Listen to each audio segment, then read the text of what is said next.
विधान परिषदेच्या उपसभापती नीलम गोऱ्हेंविरोधात अविश्वास प्रस्ताव दाखल करण्यात आलाय। महाविकास आघाडीच्या आमदारांकडून विधिमंडळ सचिवांकडे अविश्वास प्रस्ताव सादर करण्यात आलाय।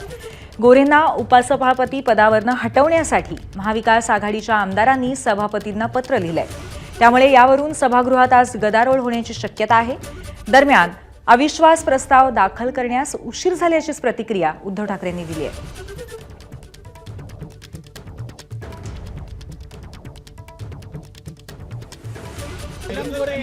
उपसभापती नीलम गोऱ्हे यांच्या विरोधात महाविकास आघाडीनं अविश्वासाचा प्रस्ताव आणलेला तो आहे। खरा अविश्वास प्रस्ताव आणायला आमच्याकडनं उशीर झाला। आतापर्यंत त्या निलंबितच व्हायला पाहिजे होत्या, कारण अविश्वास प्रस्ताव आणल्यानंतर त्याच्यावरती या अधिवेशनातच चर्चा आम्हाला अपेक्षित आहे। आणि कोणी जरी असलं तरी ज्यांनी जर का त्या एखाद्या नियमाचा किंवा कायद्याचा भंग केला असेल आणि अविश्वास ठराव ज्या कारणासाठी आणले ती कारणं तुमच्यासमोर येतील।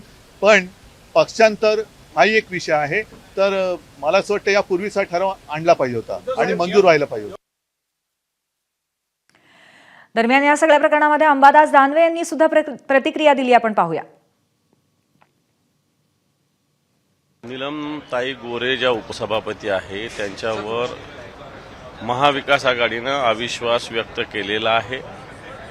सभापतींना तसं आम्ही आमच्या माध्यमातून अविश्वासचा प्रस्ताव दाखल केलेला आहे।